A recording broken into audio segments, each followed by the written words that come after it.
ika-27 ng Oktubre 2020. Ako po si RJ Javellana Jr., Mindanao, Visayas, Luzon, at lahat ng mga nasa ibayong dagat. Welcome po kayo dito sa Katipunan Channel, Talakayan Bayan. Ito po si Butch Valdes ng KDP. At Toti Casiño po, inyong lingkod. Truth to tell. Ito po ay napapanahon sapagkat sinasabi ng maraming Pilipino na kinakailangan na ang sinasabing katotohanan ang magpapalaya sa ating lahat. At ang pagtutuwid ng katotohanan ay mahalaga sa panahon na ito sapagkat ito ang ginagamit na instrumento bilang sandata para minsan ibagsak ang isang gobyerno sa pamamagitan ng armadong pakikidigma laban sa legal na pamahalaan. Yeah. Siguro ang mainstream media at iba pang mga ng media natin sa radyo at sa telebisyon, no, ay ginagamit palagi ng mga propagandista, no, upang itulak yung kanilang minumungkahi at itulak din yung kanilang mga gustong ipahayag sa taong bayan. That's why it's called the propaganda machine, no? Ang problema lang sa propaganda, mayroong katotohanan at may kasinungalingan, no? At kadalasan may mga issues na ang madalas pinapanigan ng mga mainstream media yung hindi exactly katotohanan. Hindi naman palagi, pero palaging may anggulo itong mga ito, no?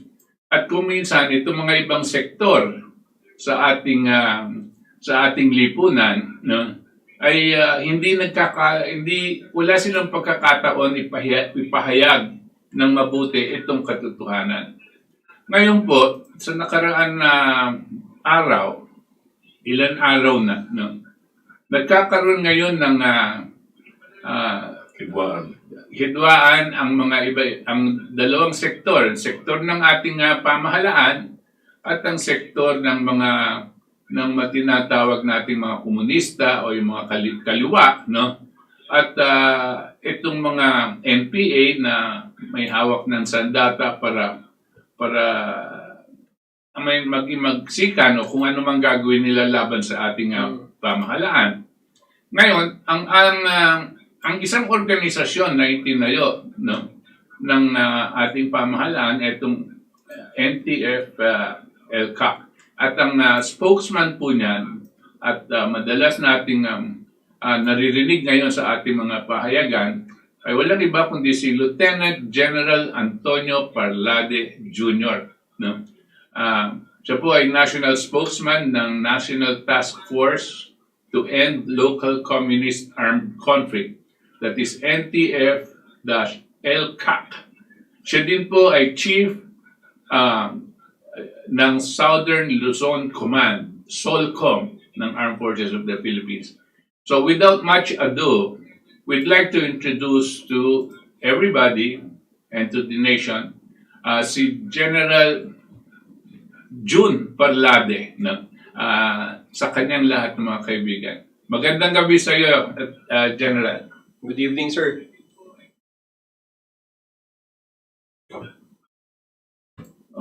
Magandang gabi, Butch, Yes. RJ, and Toti. Magandang gabi po sa ating mga tagapakinig sa buong mundo. Yeah. Okay, we just mentioned, General, na ikaw ay national spokesman ng NTF-ELCAC. Ano ba itong NTF-ELCAC? What is its composition and what is its general objective? Alright, kung maalala nyo, just for your context, a little background on this. Kung maalala nyo, nagkaroon tayo ng peace talks during the time of when the President Duterte came to power, no? So hinayaan niya yung mga komunista na maging part ng kanyang kabinete para maging part ng reforms at changes na gusto niyang gawin sa governance, especially sa bureaucracy.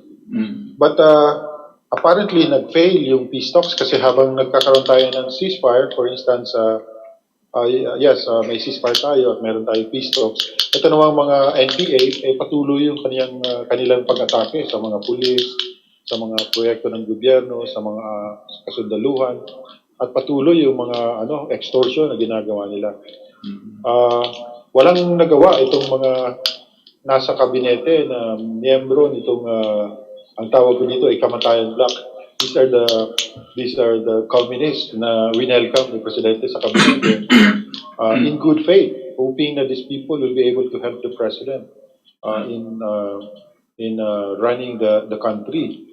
So hanggang nagsawa si Presidente dun sa dami na kasi ng atrocities na ginagawa nitong NPA habang meron tayong peace talk. So tinapos niya yung pag-uusap. And this paved the way for the creation of this National Task Force to end local communist armed conflict through an executive order, EO-70. That was December of 2018. So a month after that, he issued a proclamation, Presidential Proclamation 374, declaring the Communist Party of the Philippines and the New People's Army as a terrorist organization. So yun po, that's the background ng creation nitong National Task Force ELCAC. Ang chairman mismo nito ay si Presidente. The only task force that we have who is chaired by the President himself. So he is actually leading the charge. So ang kanyang deputy dito, si National Security Advisor, Secretary Esperon, at yung mga kabinete, halos lahat ng kabinete, ay member nitong National Task Force ELCAC na ito.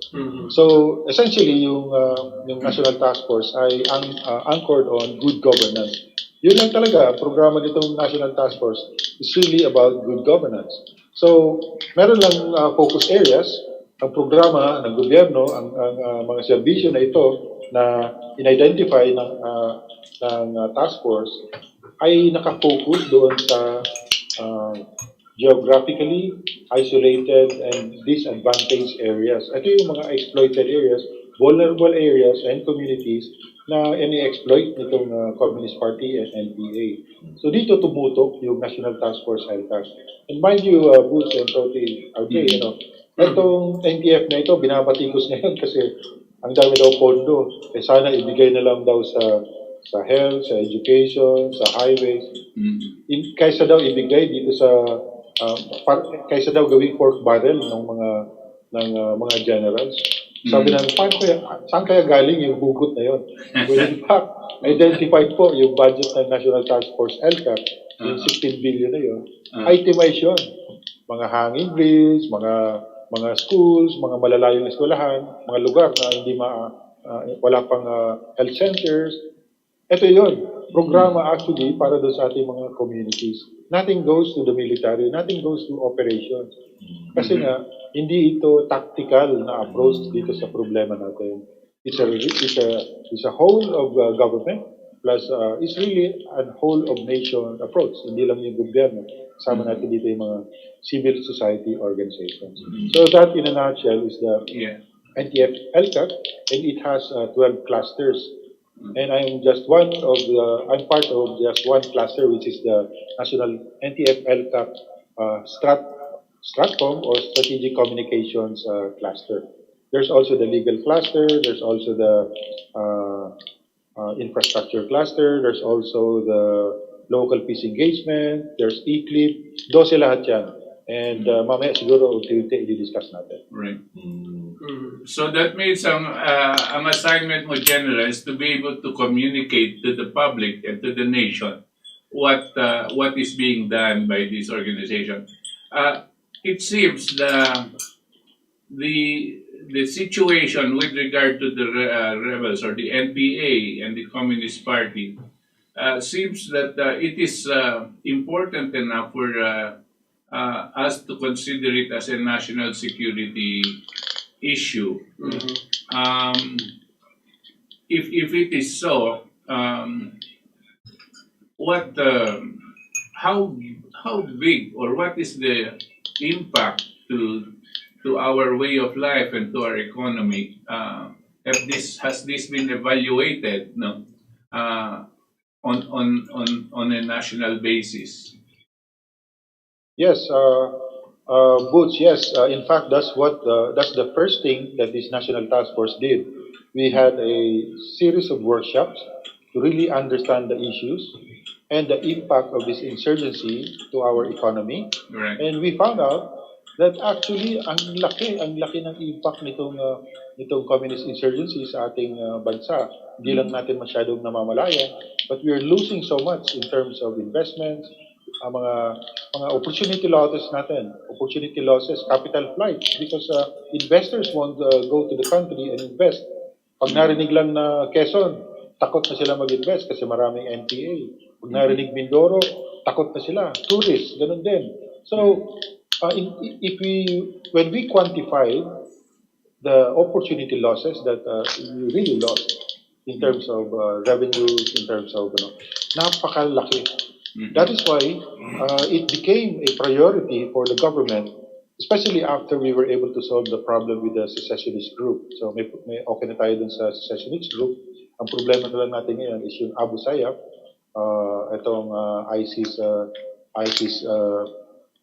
back terrorists, and then itong CPP, NPA.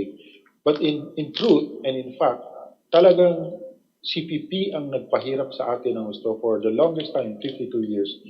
But napakagaling ng kanilang approach, napakagaling ng kanilang sistema to the point that the government has been vacillating in our approach, in their approach to this Communist Party. In fact, nakikita natin ngayon, merong 6 na membro ng House of Representatives na nanalo pa sa party list. Imagine, yung enemy mo nandoon sa Kongreso, you're getting so much funding, 864 million yan, alas every year. Every year. At you can just imagine kung saan napupunta itong mga perang ito. And one of them is a deputy speaker, and as a deputy speaker, he is receiving something like 754 million a year. Can you imagine how more than 1 billion yan? Wow. And can you imagine kung saan ito pupunta? Ito ay pumupunta rin. Hindi doon sa sinasabi nila mga programa nila doon sa mga mahihirap, but to the effort to destroy the government. So, yun. Ito ang naging effect nitong revolutionary dual tactics nitong Communist Party of the Philippines. So, the NTF-ELCAC decided that we really have to expose the nature of this threat. Otherwise, it will take us another 50 years at hindi ito matatapos at mapapag-iwanan na tayo ng Cambodia, ng Vietnam, at ng iba pa nating mga kapitbahay. General, now that you mentioned nga that a bulk of the government funds are being funneled with this left-wing groups, no? Would you be able to have an estimate on what percentage of that is going to armed conflicts rather than the other ones going to go against campaign in terms of recruitment? Can you give us an idea as to whether there is a traffic of illegal arms coming into our territories that is being funded by these government funds? Do you have any intel information to that extent? As of, I think 2 years ago, medyo wala na tayo nakikita na entry of arms coming from outside. So they are now relying on internal sources dito lang sa ating sa loob ng Pilipinas. As to how much is going to the procurement of these firearms and of course ammunitions, I cannot really say for now. But essentially, it's such a huge amount. What they're getting is such a huge amount that they can buy anything they want, except siguro mga aeroplano or canyon. Right. But definitely, itong mga machine gun na ito, mga heavy weapons, kayang-kaya nilang bilhin. So, we are not so much worried on the firearms that they have. In fact, halos paubos na yung kanilang firearms. But what we're worried about is the amount of money going to the recruitment of children. 2 years ago, we were able to recover this document from Vicente, I think 3 years ago. It states that around 8,635 young children were recruited by Anak Bayan alone. Anak bayan pa lang yun, and we are not talking about the other front organizations of the CPP. 8,635. And they're aged 13, 14, 15. So young. Ang babata nila.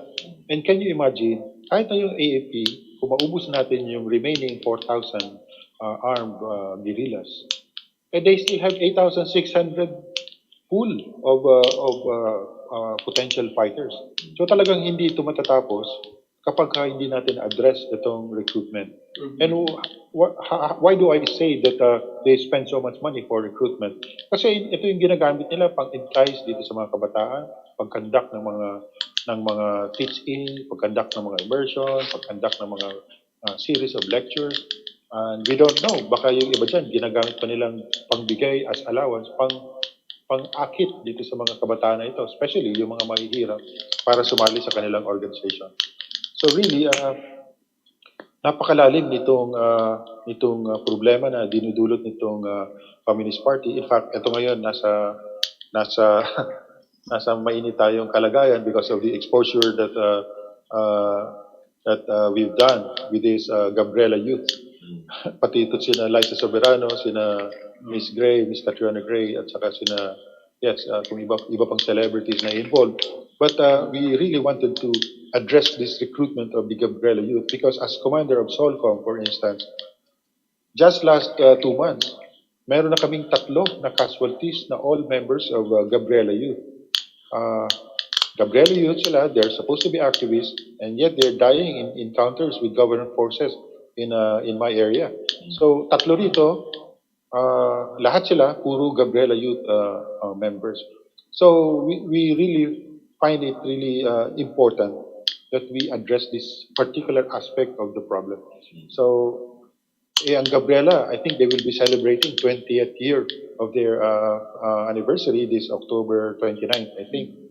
At kinakailangan maintindihan ng tao kung ano itong sineselebrate nitong organisasyon na ito. Ano ang dinulot na hirap at kapahamakan ang dinulot nitong organisasyon na ito sa ating mga kababaihan. Is there an in-depth study on how they were able to win these young minds into the fold of the left? Was there any sociological or psychological analysis on what techniques they're doing to recruit, to win the hearts and minds of these youth to join their? Yes. Toti, it's not really about ideologies. It's not even about the economy. Alam mo mga style nila, they will start with small issues, small problems in their homes. Away pamilya, away boyfriend, girlfriend, nalulungkot yung bata, lalapitan ng isang aktivista na recruiter. Ito, lahat, ang kwento nila, doon lang nagsisimula. It's not about the issues, the economic problems of the country, mga societal problems. No, doon lang magsisimula. And then, kita nila na sumama doon sa grupo, and then suddenly, imbitahan nila sa isang teach-in, meron dito kami lecture, sama ka. Kasi kaysa naman iwanan ka dyan sa ilalim ng puno, sumama ka na lang dito sa amin. Sandali lang ito. So 30 minutes, 1 hour. Ganun lang. Ganun lahat ng revelations nito mga former rebels na kanilang na-recruit. At very, very thin line nga. They're very, very thin line yung difference ng pagiging, yung pag-hikayat sa kanila para maging aktivista until such time that they become full-blown terrorists, members of the underground organization. Very thin line. Sabi ng mga nag-surrender sa amin, actually sir, anak bayan ito na naging NPA, sabi niya sir, actually hindi ko na malaya kung paano ako nakarating sa bundok. Suddenly, may hawak na akong baril. Suddenly, ini-enjoy ko na yung ang tawag namin immersion, and suddenly, eto na, kasama ko na yung mga NPA. 6 months, tour of duty, ang tawag doon, TOD. Suddenly, na-enjoy ko yung 6 months. Naging 1 year. Ayun, hanggang nag-decide siya na bumaba kasi nakita niya yung exploitation, sexual exploitation sa loob ng organization. She decided to come down. Incidentally, nagkaroon na yung kwentro, atras na naman sila, hindi natuloy yung kanyang pagbaba. Sa second attempt niya, nung siya ay bumaba, sabi niya, sir, buti na lang nandun si Kapitan. Nakilala ako ni Kapitan, doon ako nagpatulong, barangay captain. So, the barangay captain helped us in recovering the girl. So, doon namin nakita. Pare-parehas ang kwento nila, Toti. Wow. General, kung babalikan po natin ang kasaysayan, 51 years na po na nakikibaka itong New People's Army at itinayo ang NPA sa birthday pa ni Mao Zedong. At ang kanilang ideolohiya ay isa lang naman po ang main line ng kanilang linya. Makakaagaw tayo ng kapangyarihan sa pamagitan ng paghawak ng sandata. At sa panahon ngayon, yung paghawak ng sandata, ang tingin ko yung ideology na Maoism na tinutulak ng CPP-NPA. Ito na ang pinakamatagal sa buong mundo. 51 years po yung kanilang paghawak ng sandata.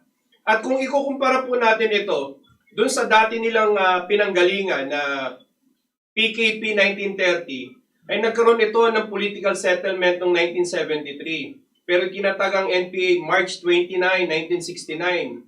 Mga panahon ito ng nais na ng lumang Partido Komunista ng Pilipinas na makipag-negotiate kay Pangulong Marcos sa pamagitan ng isang political settlement. So dahil masyadong iba ang kabataan noon, yung pag-romanticize sa mga kabataan ay nagpapatuloy yung romanticism na ito dahil naintay sila sa paghawak ng baril. Iba yung pag may hawak ka ng baril eh. Di po ba? So, ang nakalagay po sa ating saligang batas ay isa lamang ang sandatahang lakas ng Pilipinas. Iisa lang po ang maaring maging kawal ng tagapagtanggol ng sambayan ng Pilipino. Kung hindi ito po ang Armed Forces of the Philippines.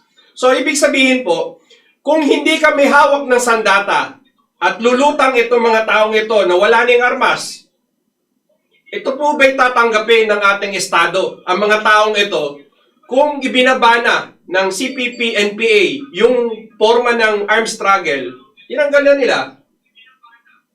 Ano po ang magiging pananaw ng ating kasalukuyang gobyerno sa ganung sitwasyon? I would think the government will accept them. In fact, that's the main reason why we had the repeal of subversion law. We gave them space for their parliamentary struggle. Doon na lang sila magbakbakan sa Kongreso kung ano man yung issues na meron sila. But the thing is, nagkaroon tayo ng mga party list, nagkaroon sila ng representation sa Kongreso, and yet, they never abandoned the armed struggle. Apparently, kasi nandun yun sa kanilang constitution, plans and programs, they will continue with this in order to pursue their national democratic revolution. Yes. Importante yun. And the political struggle is just one of their means to achieve their end. And their end is what? It's really about supplanting our democratic form of government with theirs. So, you see, nalid lang tayo ng napakatagal na panahon, inallow natin sila na mag-participate sa parliamentary space, and yet patuloy yung suporta na binibigay nila doon sa New People's Army na sumusulong naman ng armadong pakikibaka. So that's the thing, yung gobyerno, vacillating din yung gobyerno, hindi alam kung paano i-approach ito, maybe for political reasons. Alam nyo na, minsan yung iba dyan, gusto talagang manalo lang sa election, kaya sinasakyan itong mga grupong ito. And by the way, this NPA, they've been used as goons of these politicians, mga governor, mga congressmen. At kung ikaw ay malayo doon sa NPA, hindi ka makakapag-kampanya dito sa mga lugar na ito na meron silang konting influence. So you see, ano yan tit for tat yan. So ang nangyari, hinayaan na lang na nandyan sila sa Kongreso. Walang nag-approach, walang nagbibigay ng solusyon dito sa armed group na ito until such time na dumating ang ating presidente and very very strong yung kanyang political will at talagang decisive siya at gusto niyang tapusin itong insurgency ito during his term kasi sabi niya kahit sino pang umupo dyan kapag palaging ganito ang magiging approach natin in the past talagang mahuhuli ang Pilipinas. So ang instruction niya talaga is tapusin itong insurgency na ito within his term, and I think we'll be able to accomplish that given the convergence that we see, that I see in this National Task Force LCAC. Nakita mo, lahat ng agencies talagang nagtutulungan para tapusin ito. As against, in the past, parang ang AFP lang ang nagtatrabaho as if yung insurgency ay military problem. So now, meron ng understanding that this insurgency is really a political war that needs to be addressed economically and as well as militarily. So, ayun, I think we're very confident na matatapos natin ito, and I tell you, dito sa area ko, during the COVID period, halos 700 na ang nag-surrender during the time of COVID lang. Ano yan? Puro regular na NPA yan. And ang nagsusurrender ngayon, they come in bunch of 3, 4, or 5, 6. Lately, siyam. Can you imagine, siyam na ngayon ang nagsusurrender sa isang unit. Halos inabandon nila yung kanilang commander. Iniwan na lang nila 2-3 tao dun sa unit nila. Lahat sila nag-decide. In other words, kung dati ay paisa-isa lang, iihi, and then tatakasan yung armado, ngayon, nag-uusap-usap sila. Bumaba na tayo, wala na tayong future dito, wala na tayong pag-asang makabangon dito. Kasi ang sinasabi nila, hindi na rin sila welcome ng kanilang masa. So this is the good news that I want to share to our kababayan, especially abroad. Ganito na po ang sitwasyon ngayon. Talagang, actually, ang problema po ng itong National Task Force ECLIP cluster, ang problema nila, halos naubos na yung pair nila for the ECLIP, for the local integration of these former rebels. So pangbayan doon sa mga armas na sinasauli nila, pangbigay na serbisyo, livelihood. So gumagawa ng parang ngayon yung gobyerno, hanapan sila ng pondo kasi hindi naman pwede na pinangakuan natin sila ng housing, education, insurance, all this stuff, livelihood. Tapos sabi natin, naubos na kasi ang dami nang nag-surrender. No, sabi ko, sir, gawa natin ng paraan na mabigyan sila ng support. Kasi otherwise, magiging sagabal, obstacle ito sa iba pang, sa mga susunod pa na may balak na mag-surrender. General, kanina, you said that the Communist Party generates close to about 1 billion pesos every year from Congress through their party list organizations. That's 1 billion pesos. That's quite a lot every year, for any organization. And then you also mentioned earlier that they have these extortion activities as well. Kapag sinabi natin extortion, that means they are extorting money from the private sector, from businesses and those that are trying to operate in different areas. Among them, I suppose, at nababalitaan namin, itong mga sa telecom industry, they threaten to blow up the towers, which are going to cost a lot, and the owners of these telecom companies are forced to play ball with them and accede to their extortion activities. That is just one. I'm sure meron pa yung mga sa power, sa energy, itong sa mga transmission lines, itong sa mga mining and all of that sort of thing. Now, meron pang isang aspect, I'm sure malaki ang nakukuha nila dito from the private sector, extortion activities. Meron pang isang aspect, yung extortion naman ng mga politiko, ng mga local government people. The governors and mayors are forced to have some sort of a modus vivendi with them. For some, as you had mentioned, nagiging parang bodyguard sila ng politiko, Pero extortion din ang nangyayari diyan, Kasi pag hindi mo sila huhulihin, they're able to do their thing without being hampered by local government officials. Para na lang So, nakikita ko napakalalim ng problema natin na General. No? Because it is not just a matter of defeating them militarily. We have to defeat them in certain areas, meaning the imposition of certain rules sa private sector that they should not fund the operations of these communist groups, no? And also local government people that have been too lax or at least cooperating, no, with the communists so that they have their political future protected. No? So, parang nakikita ko napakalalim tsaka napakalaki ng kinikita nilang pera, no? For their organization.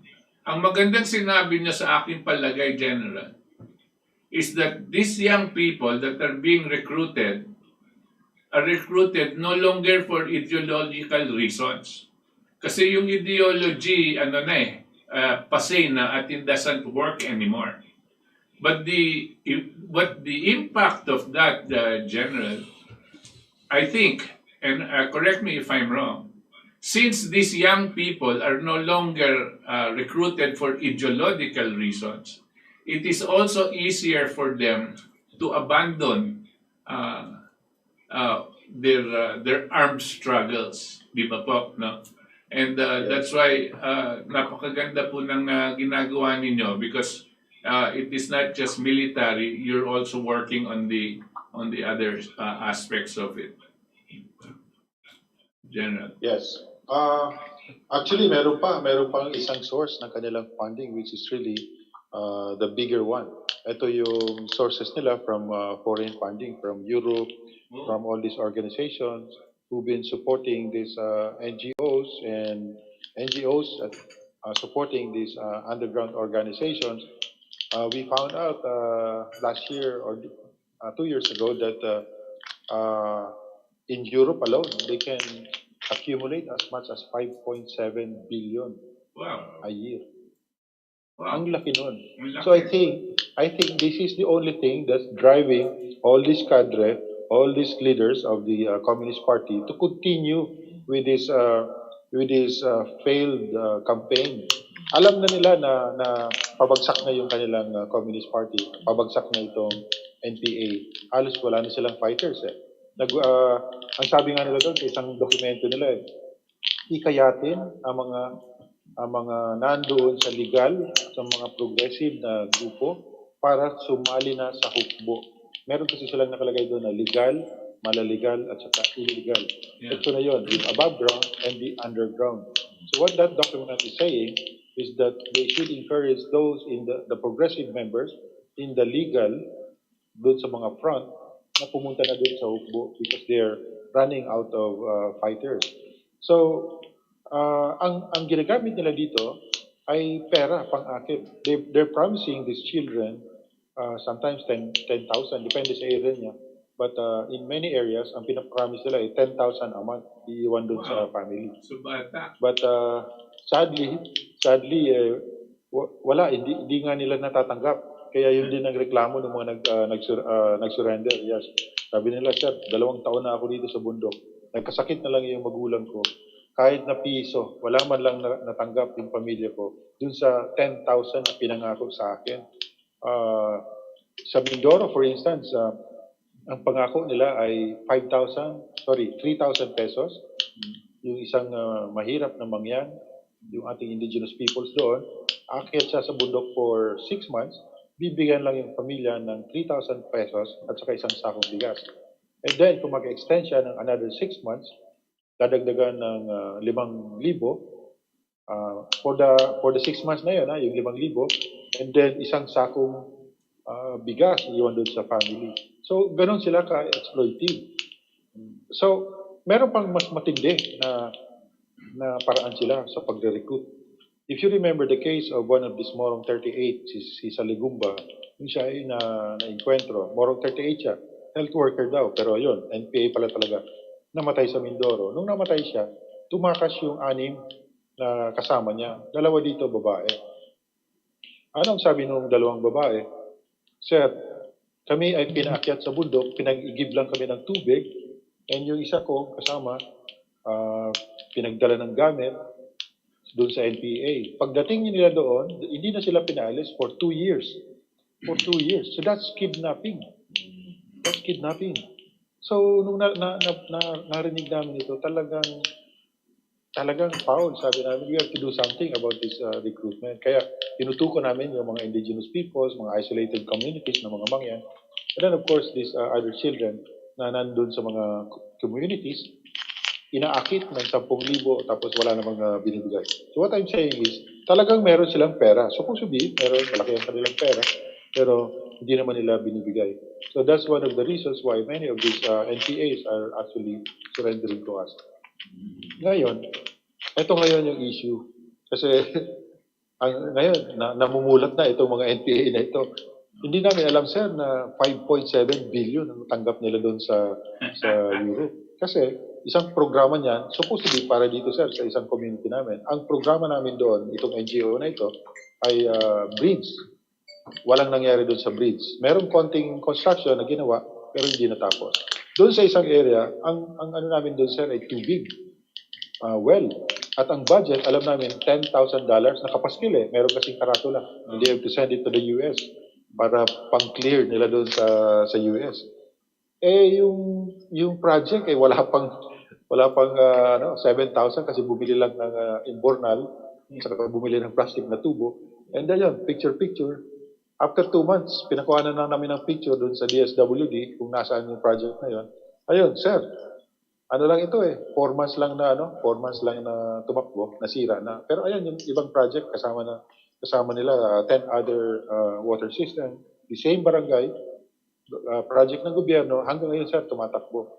In other words, sabi ng mga NPA, nagtataka yung mga NPA, sino kaya nang kumita ng gusto rito sa mga project na ito? Talagang niloloko sila kasi pinakita sa amin yung listahan ng kanilang mga ginagastos sa kilusan. Sir, tingnan mo ito, 200 pesos para sa bigas, 150 para sa sigarilyo, asukal, ganito. Tinotal namin yon sa isang platoon ng NPA, 34,000 pesos lang ang binibigay sa kanila. Hirap na hirap sila sa bundok, especially pag naghahabulan hinahabulan sila ng military. And yet, ito, naririnig nila itong mga kadre nila, ang mga anak English-speaking nag-aaral doon sa exclusive school sa Metro Manila at yung iba pa nandiyan sa Europe, yung iba nasa States. At ang lalakas ng loob, magpadala ng pictures ng kanilang mga pagtutur doon sa Europa. Yan, anak ni Sarate, anak ni Casiño, anak. So, sabi nila, saan papunta itong mga pinaglalaban namin? Now, going back to your statement kanina na 52 years na itong insurgency na ito, tatagal pa ito. Kasi ang indoctrination na sinasabi nila, okay, hindi man namin matapos yung objective natin sa habang buhay kami. Ayan yung mga kabataan na magpapatuloy niyan. If you know the story of these 5 golden rays, ganun yun, yung prinsipyo nila. Ganun yun. Hindi man natin ito matapos ngayon, in our lifetime, merong magpapatuloy niyan. Meron pa rin sila mga naluloko. But this time, tama yung assessment nyo, on the average, ang mga kadre nila, nagtatagal na lang ng 3 years. 3 years sa loob. Wala na talaga yung desire na ipaglaban yung mga totoong issues. Kasi mababaw na ang kanilang indoctrination, mababaw na yung kanilang political education. It's all about material things. So yun yung ang assessment namin. Ang assessment namin is the money that they're getting, the funds that they're getting, that's really keeping them alive. So, General, on that point, maybe if you do a forensics accounting, forensics accounting, meaning trace where the money goes, probably that will expose those who are creating some kind of pseudo-legal, above-ground type of operation, and actually there are ways that they are siphoning such funds but never really reach the beneficiary. That should be disclosed and exposed so that whether the culprit be local or international, then there will be, I don't know, it will be covered by the anti-money laundering law because its purpose is, although meant to do community development, but it's also used for terrorism. Probably in some provisions of the anti-money laundering, if there is some grounds of violation, probably the government can step in and say, we can no longer tolerate this fund transfer because it is used for illegal purposes. Would that be a possibility in that regard? And is there any effort to do that extent? Oh yes, Toti, napakaganda ng sinabi mo, and I'm reminded of our effort to really strengthen the anti-money laundering. Yung mechanism natin, napaka-loose. And we're happy that we have this anti-terror law now. Kasi actually, that's one of the requirements ng FATPA. I forgot the name of the acronym, I think. But it's about foreign transactions or Foreign assistance? it's a task force that monitors terrorist funding internationally. Kung hindi natin naipasa yung anti-terror law, mapupunta tayo doon sa gray-listed countries. Ang ibig sabihin noon, pag nasa gray list ka, napakataas ng premium ng insurance ng mga kumpanya mo, ng mga investors dito sa Pilipinas, ng travel, because of danger for this from this terrorists. So, yes, ang maganda ngayon because we have now this anti-terror law and we can now check this movement of money. Nasimulan na namin yan actually before the anti-terror law pero sinabihan kami ng AMLA.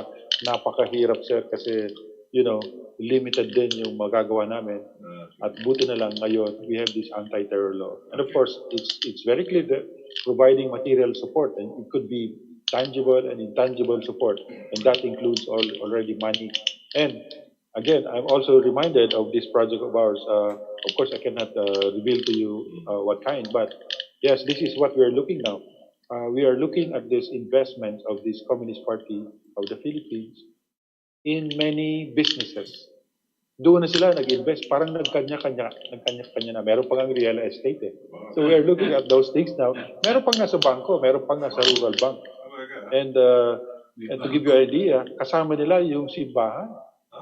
Not the church, but a priest na kasabwat nila, yung priest ang tumulong para ma-organize itong ang funding na ito with a dying rural bank pinurchase ng CPP through the help of this priest. So, ang dami namin ilalabas later on. We're just consolidating the pieces of evidence that we have in time for the filing of cases, and we have to be very, very careful also kasi, syempre, requirement ng batas to prove beyond the reasonable doubt that these individuals and these organizations are really involved in this terrorist organization. So, yes, that's what we're doing now. At magugulat talaga yung buong Pilipinas pag linabas namin itong na ito. So many of these companies are very, very rich and very popular. Hindi ko lang pwedeng banggitin eh, pero magugulat talaga kayo. Baka marami dito, mga kaibigan nyo rin ang mga nag-invest o bumili ng franchise. So, Toti, ang ganda ng tanong mo at yes, I'm reminded to follow up on this project para makahabol dun sa ipafile natin. There's a question from one of our viewers. He was asking you, General, does the AFP have any information regarding reports of human and drug trafficking from these communists or Sorry, Toti, medyo humina yung yung okay. yung There's a question, General, from one of our viewers.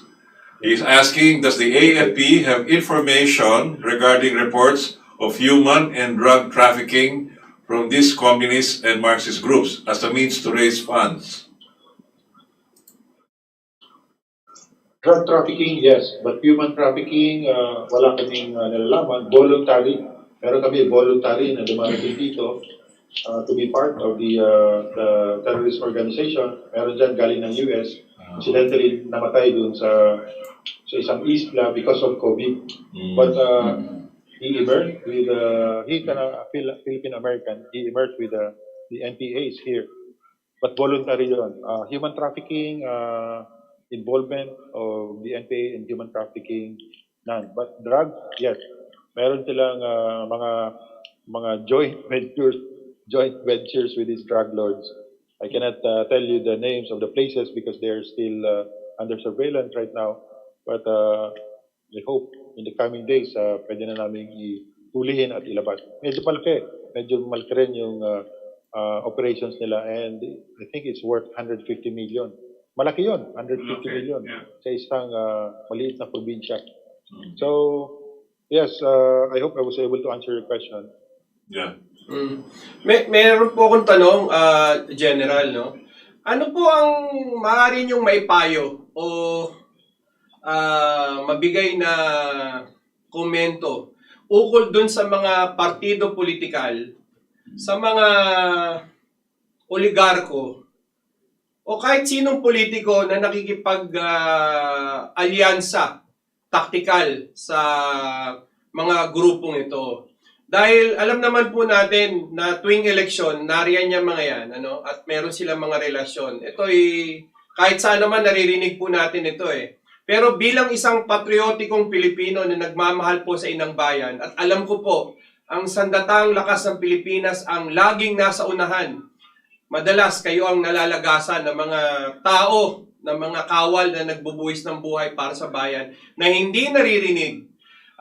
Anong masasabi nyo sa mga taksil ng mga oligarkong ito, sa mga partido politikal at mga politiko na nakikipag-sabuatan sa kanila? Well, kung kaya po nilang gawin yon in the past, palagay ko hindi na po pwede ngayon. Especially now with the anti-terror law, tatamaan sila talaga in many aspects. In many aspects, binanggit po yung providing material support. Tama dito, yung providing safe house, providing cars, providing a lot of things. And we know these are the things that these politicians, these oligarchs are giving. Kung maalala nyo, yung mga tinakas na baril sa PMA, Mercedes-Benz pa ang tinakyan nun. Wow! At siguro kilala nyo kung sinong may-ari. Yes. Wow! Ano yan? Mercedes-Benz. Mercedes-Benz po Hindi alam yan. Oh, yan. Mercedes-Benz yun, kaya walang nag-checkpoint. Yung pala, nandun na yung mga baril na mga M14 galing sa PMA. Dala ni Victor Corpus. Di ba kinuwento yan ni General Corpus? Correct. Taga-Tarlac, yung may-ari nun. So, that's what we're saying. This time, with this anti-terror law, talagang yari ka. Especially if you have knowledge that this organization or this individual is part of the terrorist organization proscribed by the courts as a terrorist organization. So that's also important to understand that for you to be declared as a terrorist organization, kailangan mo na ma-designate siya as a terrorist organization or individual. And this is a plain executive action. The Anti-Terror Council lang ang mag-recommend ito. But you have to convince the court that these organizations or individuals are involved in terrorism. And then, the process of proscription, ito na yun, yung justices, yung judges na ang mag-declare sa kanila as a terrorist organization in Court of Appeals. So, yes, as soon as these organizations and individuals are declared as a terrorist organization, magsisimula na kaming isa-isahin ang mga ito. Because right now, meron tayong mga ebidensya. Of course, the law is not retroactive. It will not apply to their past involvement in these organizations. But what we're saying is, simula ngayon, kung patuloy pa rin ang kanilang pagbibigay ng suporta, itong mga aligarko na ito, pulong ang mga yan. Baka sequestered ang kanilang mga negosyo, maapektuhan niya. Especially now that the AMLAC is now very active also in monitoring the movement of this money because of this anti-terror law. So ito po ang mga magagandang balita ngayon. Hindi na po pwede ngayon yung business as usual, yung the same treatment that they have been giving to this terrorist organization, including itong mga front organizations, itong mga leaders, itong Makabayan Black. And I'd like to confirm, I'd like to tell you that for you to be nominated as the Makabayan Black representative, you have to be a card-bearing member of the Communist Party of the Philippines. Hindi ka pwedeng manominate. Kasi si Central Committee ang nag-nominate niyan. Therefore, all of these 6 congressmen and congresswomen na kaalyado ng Makabayan Black, they're all communists. They're all Communist Party of the Philippines, members of the CPP. And to be part of this organization, eventually, like I said, we're just waiting for the proscription. Kapag hanggang ngayon, kapag hindi ka kumalas dyan sa organisasyon yan, talagang mayayari sa batas. And that's what they're trying to fight now. Itong nitong anti-terror law, binablock talaga nila ito. Ang dami ng petition sa Supreme Court. Kasi alam na nila, ito ang magiging implikasyon nito. Katapusan na nitong mga armadong pakikibakan nila. I see. So in other words, the Communist Party of the Philippines is now considered as an illegal entity Terrorist. in the Terrorist country. It's organization. already now declared enemy of the state. Yes. Is that considered as enemy of the state? Yes, Yeah. right now, they've been proclaimed as a terrorist organization by virtue of the EO 374 last 2017. Yeah. But this is the proscription by the courts is the best way really to pin them down para wala nang lusot. Kasi minsan proclamation, pwede maging proclamation lang yan. Political agenda lang yan. But this time, if it's the courts that's telling us, no, you're a terrorist organization because of your continued involvement in this terrorist act. Patay talaga.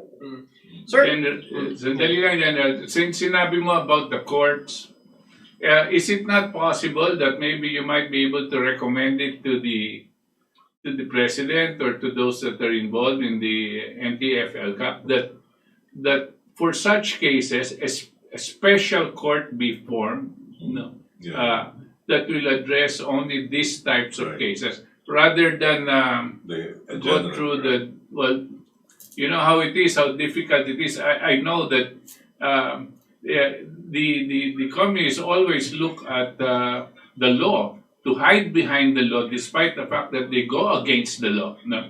And sometimes some of our judges may not be too familiar with the methods that are applied, and nawawala yung whole effort ng gobyerno in trying to catch these people and put them to get them indicted. Now, is it not possible that maybe for these types of cases that involves communist terrorist groups and the accomplices and those that are supporting it be facing one special court? Yeah, Butch, I think we made that recommendation to be included in the IRR, implementing rules and regulations of this anti-terror law. I'm not very sure. I'm not familiar. It's a 48-page IRR. But I'm very sure that one is included. Yung recommendation mo, I think it's included. Precisely because their infiltration has not spared our justice system, our judges, Yes. mga prosecutor. Ang dami nilang mga kaalyado dyan. Hindi lang kaalyado, kundi talaga mga party members na eventually naging fiscal, eventually naging judge. Yung iba nga dyan na napupunta pa doon sa higher courts. So yes, that's what we're trying to avoid now. Baka yung mga ipapile natin na kaso puro lang dismiss, just like what happened to this case of Lucena.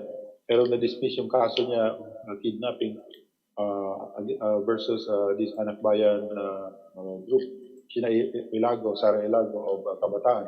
But anyway, what we're saying is that because of their deep infiltration in our judiciary, ang possibility na ma-dismiss itong mga kaso na ito na ipapile natin sa kanila ay napakalaki. So yes, that's been discussed in the formulation of the IR. I just forgot to read that portion kasi importante yun, Butch, and thank you for raising that up. Baka sakali magawa natin ng paraan na talagang mapili yung mga courts na mag-address nitong mga kaso ito. That's right. Yeah. Meron ka pa meron pong isang tanong na ang sabi po rito ni Miss Josephine Haron Codilla. I wonder whether General Parlade is affected at all when he says one thing and his higher-ups say statements on the contrary. Or does he remain unfazed? May ganun no talaga eh. Steady on. RJ, steady on. Pakisabi dyan sa ating mga tagapakinig. Steady on. In fact, every time na merong lumalabas na ganun, tinatanong ko nila, For instance, si Secretary Lorenzana, meron siyang statement na medyo salumat doon sa ano. Tinawagan siya. Again, si Secretary Lorenzana pala nagsabi, ang tumawag sa akin. Sabi niya, dude, huwag mong pantinin yan, nasa dyaryo na yan. Ibig na naman nila yung statement ko. Sabi niya, direkto ka lang, kapag meron tayong ebidensya, you have a strong position against these people, go ahead. Then, again, meron namang isang iba na naman nagsalita. Parang si Secretary Roque, parang iba yung sinasabi niya. Magkatugma doon sa binabalita ng isang dyaryo na nag-usap daw si Secretary Lorenzana and then Secretary Roque, ang instruction daw ay wag masyadong tawag dito. Kumbaga i-calculate lang yung ating mga Calibrated. Otherwise, tumahimik na lang kung walang ebidensya. So, I told the Secretary again, totoo ba yan, sir? Hindi, si Secretary Roque yun. So anyway, you know why I'm confident in what I'm trying to do and what I'm saying, even if it's not sometimes aligned with the position, the statements of our Secretary, because I have a direct instruction from the President. Minsan, I was told by one of the secretaries, Jun, medyo alalay ka lang, ha? Medyo, ka lang muna, tahimik ka lang muna. Sabi ko, sir, bakit? So, nung hindi niya masagot, I reminded him, sir, I think you were there when the President told me that what you're doing is hitting them hard. It's good, it's very good.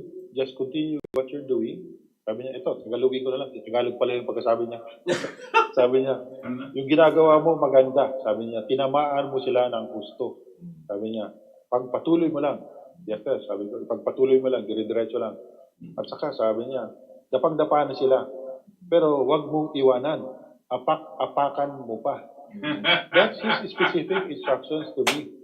So, in two instances, one was during a cabinet meeting, during the organization of the National Task Force ELCAC, that was 2 years ago, April. And then, May, sumunod na May, command conference, lumapit ko Presidente. At kinuwento niya uli yung instruction ko. At yun din ang tanong niya, sabi niya, are you not affected by the cases that they filed against you? Sabi ko, no sir. Bakit naman? Buboy ka rin, ano? Sabi ko, hindi ka man lang kinakabahan? Yes sir. Kasi I have 16 attorneys that you provided to me, including lahat, CIDG, Ombudsman, lahat sila. Tulong sila, pinatrabaho sa kanila yung kaso ko. And sabi ko, sir, let's not forget that I am just at the bottom of the food chain. Ikaw yung unang kinasuhan. Ang sunod doon ay si Secretary Esperon. And then si Secretary Lorenzana. Ako'y pang-pito lang. Although alam nila na sila yung nakasuhan dahil doon sa mga statements ko, mga red tagging daw na ginawa ko. October 2018 pa yun, even before the National Task Force ELCAC. So yes, I'm very confident in sabi ko, hindi naman ako pwedeng papigil kay Secretary Lorenzana kung ang nag-utos sa akin ay Presidente. Well, yung ginagawa niyo, General, sa amin pong opinion, it's an eye-opener for the people, no?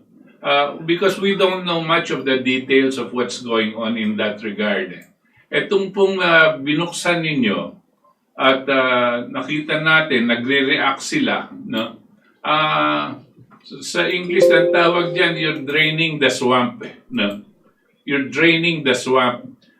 Yung tinatanggal mo na yung tubig, naglilitawan na yung mga taong may kasalanan. And hindi lang po, sa akin pong palagay, hindi lang po Presidente ang nasisayahan that you are following his instructions. Ang sa akin po, substantial majority of the people, more than 91%,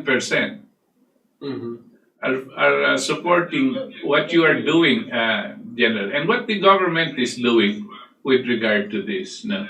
Kasi napakaseryoso po sa amin ang sitwasyon na yan because of the impact, as you said earlier, the impact sa kabuhayan ng tao at sa ekonomiya. Ito yung tinatamaan talaga.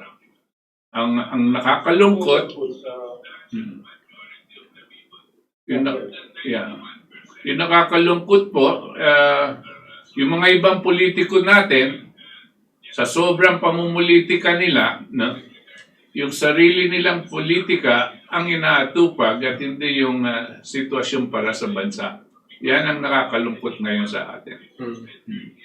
Tama yung Butch. Sagutin ko lang Butch yan, tama yung sinabi mo Butch at ito yung dapat maintindihan talaga ng ating taong bayan. For the longest time, intimidation and threat, yan ang ginagawa ng CPP, NPA sa atin. Sa lahat na magsasalita, gobyerno ka man, military ka, iti-threaten ka nila. Kakasuhan kita ng human rights, kakasuhan kita ng ganito, kakasuhan kita ng ganyan, papahirapan ka namin sa commission on appointments, puro ganun. So they have actually weaponized the law to their own advantage. Ganun ang nangyari. Kaya for the longest time, ang ating AFP ay takot na takot magsalita. Takot. Kasi baka nga naman magkamali. Incidentally, ako ay wala akong pakialam sa career ko. But sabi ko lang, let me just do my job. And I'm not interested in becoming CGPA or Chief of Staff or what, as long as I will be able to complete and accomplish our mission. Ito na yun sa atin. So, yes, patuloy lang tayo doon. And I really don't mind about these politicians. Nakikisaw-saw lang ang mga yan eh. Tama yung sabi mo, namumuliti ko. Kaaga-aga namumuliti ko. But sana, isang ano lang tayo, isang barko na lang tayo para isa na lang direksyon natin. Isang barko. Hindi po pwedeng isang barko nga, pero dalawang direksyon. Isang barko na lang tayo. And tama ka, Butch. We get our inspiration from the 91%. Kung equate mo yan, that's so many millions. That's around, I think, 98 million. I don't know, ano bang population natin ngayon. But roughly, doon kami kumukuha ng inspirasyon. Napakataas ng rating ng ating presidente. Pa-exit niya siya, yet napakataas pa rin. Meaning, kumbinsido sila sa ginagawa ng Pangulo, kumbinsido sila sa direksyon na binibigay sa amin ng Pangulo, and we have to support it. Unang-una, dahil presidente natin elected, hindi yan dinaya sa Smartmatic.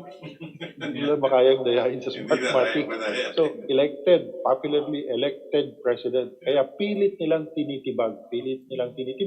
Kasi ang dami ng nagagawang milagro ang ating presidente. Unprecedented. So, sabi ko nga, we may not have a president who's like him. So, we might as well do our job now. Tapusin na natin ito. Ito na lang. Our best chance, really. So, buti yan, binanggit mo yung 91% na yun. Kasi, it's not really about the president. Kaya kami nagtatrabaho ng ito because of our loyalty to president. Of course, commander-in-chief natin yan.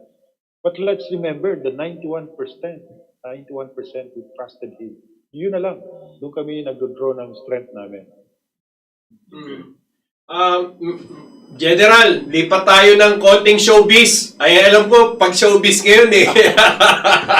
Hindi ko na babanggitin yung mga pangalan kasi alam naman ng publiko eh. Dalawa po actually, showbiz at medyo may konting showbiz din.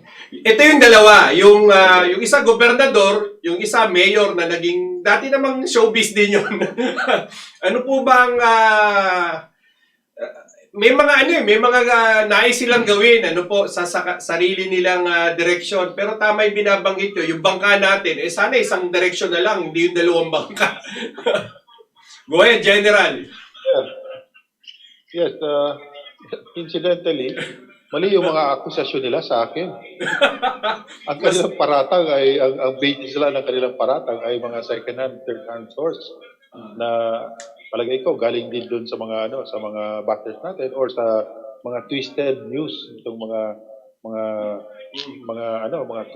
kritiko natin sa media. So kaya nagkakaroon sila ng problema ngayon kasi sinasagot ko, of course, bakit ako uurong sa mga ganon? Unang-una, wala silang basis doon sa sinabi nila. So nagkamali sila doon. But actually, yung isa tumawag sa akin, sabi niya, partner, isang bangka naman tayo, sabi niya. Sige, pasensya, wag na lang natin gawin yun. Wag na natin masyadong palakihin yun. Basta, on board ako dyan sa ginagawa niyo sa National Task Force ELCAC. Pabayaan natin yung mga karatula na yan. Hindi naman pala ikaw naglagay. So, para kilala din namin talaga namang hindi ako. talagang hindi naman ako ang naglagay noon. Kasi kung ako naman ang maglalagay noon, syempre, sabi ko nga, magpapaalam ako sa iyo, sir. Sabi ko, we respect the authority of our civilian authorities. Kailangan yun, respeto sa bawat isa. Pero wag naman yung tatanungin mo ako, ano ka? Ano ka, Parlade? Okay ka lang? It's Manila. So, yes, napapag-usapan naman lahat. And the other na artista na sinasabi mo, they're trying to reach out to me. Tumawag na sa akin yung chief of staff.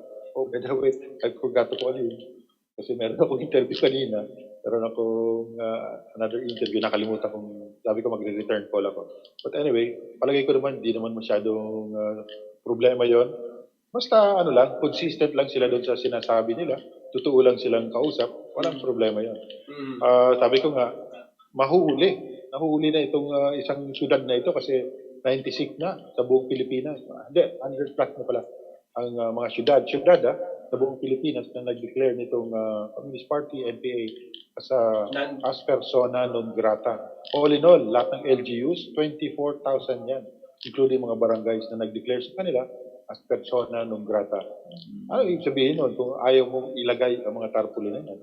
Ang ibig sabihin nun, wini-welcome mo sila. Baka kami ang mga persona non grata. Nako, problema namin yan. Kung kami ngayon ang persona non grata sa syudad nila. Yeah. Very good. Maganda. Okay. Kami po yung mahanga sa inyo, sa inyong bilang tagapagsalita, tagapagsalita pambansa, dyan sa Task Force and the Local Conflict, no? At sana po ay sa ibang panahon, ituloy pa natin itong talakayan, kaya lang nagawalan tayo sa oras. At aming gawain kadalasan, bago kami magtatapos, ay binabasa po namin ang mga reaksyon ng ating mga taga-subaybay. Pakinggan mo natin ito, General, ano? Ito po, galing po kay Itos Valdes. If it is proven that businessmen are providing financial support, can they be charged with treason? How about media organizations supporting propaganda? Is there any treason? Mr. General, can you remark on this? Yeah, I haven't read or I have not memorized the IRR at saka di ako abogado. But yes, next time I'll answer that question kung treason ba yun or what. But I'm very sure, I'm very definite that providing support at nakalagay doon, commercials, advertisements for the recruitment of these of members, for instance, for this terrorist organization. Kasama yun, nabasa ko doon sa IRR. Yung specifics, hindi ko na masyadong madidiscuss yun. But definitely, providing all this support to the terrorist organization will make one liable. And it's not bailable. Oh, okay. Very good. Same thing with media organization, I suppose, General. Depende siguro sa Okay. The gravity. sa article or depende sa news or what. Alright. Depende sa lumalabas sa media. Depende, again, I think there should be a purpose. Okay. Meron yun, nakalagay yun doon. There should be an act of terror, and then there should be a purpose. Dapat malinaw yun, yung dalawa na yun. Now, kung ang purpose mo ay hindi naman to commit terrorism or to hurt people or to destroy property, anim yun eh. Hindi ko lang memoryado, then it will not qualify as a terrorist act.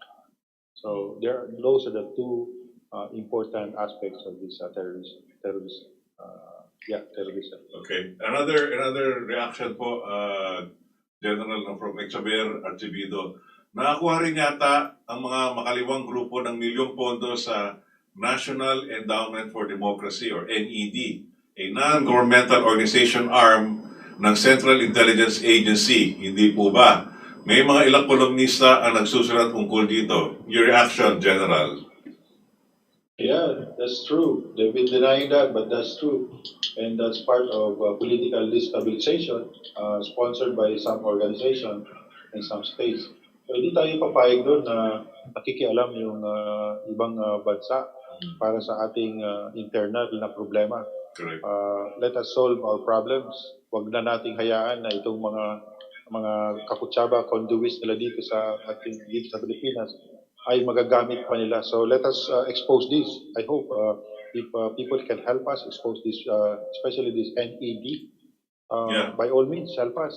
Because these are the same organization, the same conduits that's really destroying our institutions, including the office of the president, including our bureaucracy, even our judiciary. So walang pinatawad ang mga to. Kasi ang objective nila ay talagang i-destabilize tayo for a lot of reasons, including economic probably, military or what. Yes. So yes, hayaan natin na ayusin natin yung problema natin internally at huwag nating payagan. Pakialaman tayo ng external forces. Thank you very much, General, dito sa sinasabi nyo ngayon. No? Because it's, I think, the first time I've heard a armed forces ranking officer recognize that there is such a thing that is going on now. No? Every time we talk about the Central Intelligence Agency, it seems that our military has been quite silent and afraid to comment on this. No? But I salute you for your wisdom and your courage to be able to say this. No? All because we are protecting our sovereignty. No? And no institution or agency from any other country, whatever they are, wherever they are, has a right to intervene in our affairs. Thank you po. No? Okay, Mr. General, there are two remarks from the same person, Mr. Jesse Estrada. He's saying that Mr. Lieutenant General is direct to the point. What's your recommendation to solve the urgency? This is a protracted war. Even you kill more insurgents, the ideology still within the movement moves on. What's the solution? In the same remark, the same person. Good evening, Sir Butch. I would like to ask the handsome Lieutenant General, how effective is ELCAC in solving the insurgency in the country? Thanks, Professor Butch. Yeah. Well, I think I think it's very effective because for the longest time, that's what we've been daring to have. Like sabi ko nga earlier, dati ang feeling namin kami lang itong lumalaban dito sa insurgency, yung AFP lang. We are the agriculturist, we are the doctor, we are the judge, we are the we're the doctor pagdating doon sa mga liblib na lugar.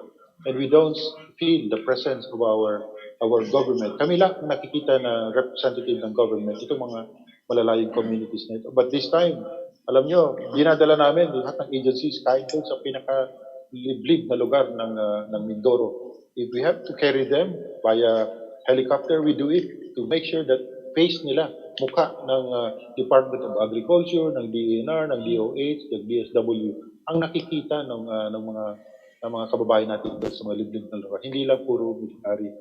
So yes, it's very, very effective. And sabi ko nga, halos maubos na yung pera ng e-clip para doon sa mga nagsusurrender. 22,000 na ngayon ang nagsusurrender, including militia ng bayan. And regulars, the last count, I think more than 3,000 ang regulars. Marami nga dito, mga wala pa sa listahan namin, but they all qualified. And there's another batch for validation kasi marami din dito sumasaw-saw din sa gusto mag-surrender kahit di naman NPA pala. So we have to make sure that we have a clean list para hindi naman naaabuso yung program natin. Okay. As far as the protracted war, yes, I think right now we have the right approach. In the past, ang military has been engaging insurgency 90% tactical, and 10% only political. So this time we are educating our officers, especially those under my command. I am telling them that this war is a political war. So the only way to address this is to head on meet this propaganda of the enemy, this is information warfare. And if we are not equipped to do this, you'd better equip yourself, you better read, you better train yourself in this aspect of this warfare, because this is what's going to destroy the enemy. Because the enemy has been waging this war, this protracted war, with 90% political effort or propaganda and 10% tactical. So yung mga tactical victories nila, mga ambush na yan, mga raid nila yan, pagsunog nila ng mga equipment, Ano yan, tactical. But ang intention niyan is still political, is still for propaganda. So yun. The 4 lines of effort of the enemy, So, 90 or 75% is really political and only 1% is tactical. Before, ang approach ng AFP, 90-10. 90% is tactical to address 90% tactical to address a 10% tactical effort of the enemy. So who is addressing the 75%? That's right. Halos wala. So now this is what we're doing. Kaya sila umaalma na ngayon, kaya sila umaaray kasi naiintindihan na nila na marunong na kaming humarap kung ano itong mga issues na ito. Sabi ko nga, in this kind of insurgency, you cannot be apolitical. You have to be political. You have to understand the political dynamics. You have to be politically astute. Because, like I said, the moment you go down to the communities, you engage the barangay captain, you engage the local officials, that's a political activity. Kaya lang, hindi ka pwedeng maging partisan. So that's very clear. Sa sa US, in the schools where we went, ang turo sa amin dapat apolitical daw yung AP. For the longest time, yan ang tinuturo sa amin sa old school. Until I told them, no sir, we cannot be apolitical. We should be political. If only to equip ourselves with the knowledge and the skills to address these problems, the social and political and economic problems, head on.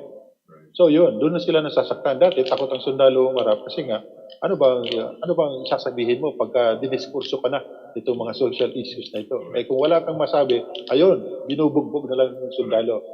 Sinusungkit na lang ng M16, nasasaktan na lang yung... Kaya maraming reklamo, maraming human rights abuses. But now, alam na namin kung paano sila sagutin at paano sila i-win over. So yes, this protracted war will soon have its end. And we are not eating at 2022 May when the president leaves. We are eating actually December of 2021. We hope to end this insurgency by the end of 2021. Okay, very good. Kabalikan niyo po dyan ang Katipunan Demokratiko Pilipino General. Isang tanong po galing po kay Marilu de la Peña de Escalar. What can you say about Speaker Velasco's statement To stop. that you stop red tagging members of Congress? Your comment please, General. Sabi ko nga puntahan ko na lang si Speaker, pero kasi apparently, of course, he has to be protective of his house. That's his house. But apparently, he was not fed the right information. Okay. Meron din siya, ang sources niya third hand. Kasi sinasabi niya doon, I was harassing the celebrities. I did not. Di ba? Ilang beses ko nang in-explain yun. In fact, nagpasalamat sa akin yung family ni Soberano for defending Liza Soberano. So, hindi ba nila nababasa yun? Baka hindi, kasi hindi yun yung pinipid ng kanilang mga staff sa kanya. I don't know for what reason, but I said, let me just talk to the speaker, and of course, I'll give them a comprehensive briefing on what we have so far about these 6 Makabayan Black members. Baka magulat siya. And one of the cadres who knows all about these 6 congressmen spoke with me during an interview this morning. Two occasions pala yun, dalawang interview. So they were asking for a witness. I brought one living witness, a living evidence to all this, everything that we're saying against these Makabayan Black. So our case is very solid against these people. Okay. From another, Glenn Buwan, what can you say about the seeming weaponization of the Commission on Human Rights? Inutil naman yung human rights na yan kasi kami na lang, AFP na lang binabantayan niya. Sa dami-dami, libo-libong namamatay. Okay. Abuses nitong NPA, mga pinapatay na indigenous peoples. Lately lang, last week, ito na naman, may bumaba na babae, NPA, ni-rape ng kanyang commander. Wow. Wala tayong naririnig sa human rights. Where is Commission on Human Rights? Wala. Sarado ang utak ng human rights. They've been saying na ginagawa naman nila yung trabaho nila, pero hindi natin sila naririnig, kaya natin sila binabatikos. So sabi nila, hindi lang lahat ina-announce. So bakit hindi nyo ina-announce? I-announce nyo para maintindihan ng taong bayan na yung position nyo ay neutral. Ang naririnig lang at nakikita ng taong bayan ay yung mga batikos nila at investigasyon nila sa alleged human rights abuses ng security sector. Ang dami-dami. And Toti, narinig tayo ng ating mga tagapakinig, for the past 6-7 years, zero human rights violations ng armed forces. Zero. Ganon ka-professional ang ating armed forces, and right now, ang ating trust rating is 78%. Pinakamataas at isa sa mga pinakamataas na ahensya ng gobyerno. So, yun. Ganon ang ating armed forces. Human rights, I'm sorry, pero wala talaga akong naririnig masyado sa kanila. Nakakabingi po pala yung katahimikan sa CHR pagdating po sa performance ng Armed Forces of the Philippines. Exactly. At binabatikos pa nila yung report ng United Nations Commission on Human Rights. Tungkol sa magandang report ng UN Commission on Human Rights. Magandang report tungkol sa performance ng Philippine government. Very recent. Nag-comment sila na hindi raw totoo yun. Hindi raw yun nararamdaman ng Commission on Human Rights. Anong klase kayang commission ito? Ano ang agenda nila? Sila yung maraming tao nagtatanong talaga tungkol dito sa human rights na ito. Right. Ang tawag nila sa kanila, Commission on Human Wrong. Hindi na human rights, human wrong. Galing po ito kay Rain General. Si Yorme Isko ba ay supporter ng mga komunista? Sorry? Si Yorme Isko ba ay supporter ng mga komunista? Hindi ko masabi yun. But what I know is that tinulungan siya ng Gabriela para manalo. At marami siya mga kaibigan na nandyan, nakaluklok ngayon dyan sa Maynila. Pero hopefully hindi lang sila naggagamitan. Kasi magaganda naman yung mga nakita namin na initial actions ni Yorme. Talagang maganda. May dating sa community. I hope ipagpatuloy niyo. In fact, meron nga siyang pinabura na binandalize na tulay sa Lagusan. Maalala niyo 'yon? Diyan sa binandalize niya, pinabura. Pinahuli namin yung taong nag-vandalize. And then kinasuhan namin. Ewan ko kung drama-drama lang 'yun o talagang natuluyan yung kaso noon. But what we're saying is dapat consistent tayo. Consistent tayo dito sa ating mga action. May singit ko lang po, no, General. Etong halimbawa kay Yorme, alam naman natin, may mga nagtutulak dyan na gustong tumakbong presidente o senador. Ito naman sa Commission on Human Rights, yung kanina binabanggit nyo, ang pagkaalam ko yung chairman yan, mataas na opisyal ng Partido Liberal. At syempre, ang vice president nila ay Partido Liberal. Doon pumapasok ngayon yung mga relasyon ng mga political party sa tactical relations with this kung ano mang grupo. So yun po yung danger. Natingin ko, doon kayo pumapasok at sinasabi nyo, ano ang mga relasyon nito na nagagamit ang mga personalidad nito o maaari kahit sinong artista. Yan lang po yung aking maikling dagdag na komento. Yes, tama yun. Personal associations ng mga ito with each other, for instance, Mayor Isko. Ang dami nating litrato sa kanya. Kasama yan sina Joe Masison, kasama yung mga NTF consultants, kasama sila sa tour. Luis Alandoni. So I really don't know kung ano yung association na yon, kung para sa kapayapaan o para sa kanyang political agenda. So, tandaan niya na lang na bansa, ang pinag-usapan dito ay security at katahimikan ng ating bansa. Sana hindi na siya magpagamit. I hope hindi siya magpapagamit para tuloy-tuloy na rin yung pag-unlad ng bayan ng Maynila. Magaganda naman talaga yung mga programa ni Mayor Isko. Yun lang, napupuna lang siya dahil dun sa kanya minsan mga action na hindi namin maintindihan. Isang gobyerno lang tayo. At pagka sinabi ng National Task Force na ipagbawal ang mga CPP, NPA sa ating mga bayan, sa ating mga lungsod, sino ka ba para magsabi na hindi sila bawal dito, pwede sila dito. So yes, it's just a comment on what he did recently about the tarpaulins.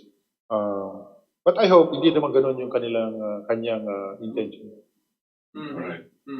Thank you po. Thank you. Mula po to kay Eric Bautista. Tanong lang po, ayaw natin sa komunista, pero bakit kaya malapit tayo sa komunistang incheck? Just asking. Alam niyo po yung, well, ano yan, policy yan, wala tayong magagawa dyan. The president is the main architect, our foreign policy. Siya lang talaga ang architect dyan, not even the Department of Foreign Affairs. So, we cannot question his wisdom on that. But iba naman yung China. We cannot equate the Communist Party of the Philippines with the Chinese Communist Party. Ano na yan? Ang China ngayon is capitalist na yan. Right. So it's not really the original Maoist communist. So yeah, I think the president understands that. Okay, from Noli Galang, thanks General for your big effort. Just a question, gaano na po kalawak sa tingin ninyo ang kasama sa kamatayan block when it comes to politicians and famous artists? Malaki yan. Paunti na sila ng paunti. But as far as the artist is concerned, ito yung hindi namin masyadong nakikita. Kukunti lang naman kasi ang artist tayo sa AFP, so mahirap pag-infiltrate dito sa grupo ng mga artista. But there's this group called ARMAS, Artista at Manunulat ng Sambayanan. This is an underground organization hiding under this aggregation, this group of artists. So talagang tina-target nila yung mga artist na yun, para dun sa agenda ng Communist Party. One, because of their celebrities, so ang dami nilang following, madali silang mangakit. And then secondly, nagagamit din nila itong mga artist na ito sa paggawa ng mga theater, sa pag-recruit ng mga kabataan using the theater. So, nakita na natin ito. But, yun nga, like I said, di natin masyadong namomonitor yung mga artista na ito kasi mahirap mag-infiltrate unless mag-volunteer tayo, maging cameraman o maging scriptwriter or what. So, in terms of the depth of infiltration, I really cannot tell right now. But overall, marami na ang namulat at marami na nga ang sumali sa atin at kumampi sa atin at nag-cooperate sa atin. Kaya nakikita namin at alam namin na pababa na rin yung influence nila dito sa lahat ng sektor, including women's sector, children's sector, out-of-school youth, even the government. Okay, meron po tayong mga pabati. Galing po kay Tina Rodriguez from Winnipeg, Canada. Galing rin po kay Imelda Angeles Buwan from Barangay Central in Quezon City. From Giovanni Omega, tanong ko lang, sir, bakit hindi ma-abolish ang leftist party list? Bakit pinayagan pa ng tatakbo sa politika ang mga leftist party list? Malapit na tayo doon. We have started the filing of cases against this party list, specifically these six, for violation of Comelec Code. Specifically on one, binanggit ko kanina, receiving foreign funding. Yeah. And secondly, involvement in some terrorist activities. Yeah. So, kapag ka na-involve ka rito, at ikaw is a party list, sigurado disqualify ka. So, we are just building our case against Gabriela and right now, Gabriela and Ak. Okay. I'm not sure kung yung anak bayan ay napasok na, naisama na. Okay. But yes, there will be developments on this. Yeah. But on the entire party list, I really don't know. I don't have any. Yeah. I don't know. Wala sa radar ko yung ibang party list. Yeah. But siguro dapat na rin pag-isipan yung mga party list na yan kasi kung ano lang na party list ang nagsusulputan. Yeah. And I've heard, pagka may pera ka, madali kang makagawa ng party list, madali kang ma-qualify. Yeah. So, I hope I'm wrong, but yan ang naririnig natin. Thank you for that positive development. From Cherry Lit, good evening po sa inyo mga sir. Salamat sa information tungkol sa Mabuhay Pilipinas. I just called from overseas, from Lemisha Rojas. Lemisho, sorry. JS Rojas watching Mabuhay KDP. Kasama natin sa KDP. Okay, from Jose Lavin, good evening from all of you watching from Fairview. Ganun din po kay Rogelio Dagdag from Alain Paliones, meeting us also, and also to you, General. From Joffrey Duguran, 91% support kay Duterte, sumusuport na din sa inyo, Lieutenant General Parlade. From Jimel Taduyan Galzote, Sir, paano yung mga communist teachers sa mga university? Yun ang matindi. Yun talaga matindi. Number one, they have this peace zone. Halos hindi kami makapasok sa mga eskwelahan because of this peace zone. So ang nangyayari, yung gobyerno hindi makapunta sa mga eskwelahan at makakausap yung mga estudyante kung wala namang ibang sadya. But yung mga kalaban natin, yung komunista, nandun na sa eskwelahan at patuloy yung recruitment at patuloy yung pag-akit. Meron dyan, standard, hindi ka pwedeng makatanggap ng malaking taas na grado kapag hindi ka sumali sa mga rally. Kasama yan sa mga negosyasyon sa grado. Kung gusto mo magkaroon ng mataas na grade, sumali ka dyan sa rally or gumawa ka ng ganitong paper. Ito ang topic mo kontra sa gobyerno. Ayun, makakakuha sila ng matataas na grade. Otherwise, 4 ka. So, ganyan. Ang napakahirap talaga itong sitwasyon natin, especially dito sa educational sector kasi built-in yung party group dito sa mga eskwela na ito. In Metro Manila, there are 11 schools na infiltrated nila. Sa buong Visayas, there are booming Visayas and Mindanao, there are 17 others. So all in all, madami itong eskwela na ito, nagiging, hindi naman breeding ground, but potential breeding ground for cadres. And this is what we're now discussing with CHED and DepEd. Paano natin ito i-address kung gusto natin matapos itong recruitment na ito ng mga kabataan. Yung nag-remark po na yun, galing po sa Bahrain, General, no? Just for your info. From Angie Torla, tanong lang Sir Parlade, ano pong mangyayari sa anti-terror bill na pirmahan ng Pangulong Duterte? Sagot na yun. So, anti-terror bill, nasa designation na ng itong mga terrorist organization. The Anti-Terror Council is given, 1 month or 2 months for the designation process. And then ang kasunod nun is yung proscription. From Orval Pantaleon, salute to you, General Parlade. Is there possibility to free General Palparan? For General Palparan to be pardoned? Yes. I really cannot tell. Wala namang napapag-usapan na gano'n. But sana ma-release na General Palparan kasi alam nyo, meron pang isang nakakulong doon. Security niya lang yun. Nagpalit lang ng security si General Palparan dahil yung original security niya ay merong kailangang trabahuin. Na-picturean sa loob ng korte sa hearing. Ayun, yung isang Tarento. Dinamay na doon sa kaso. So, talagang kawawa. And ako, personally, I know that General Palparan should not be in jail.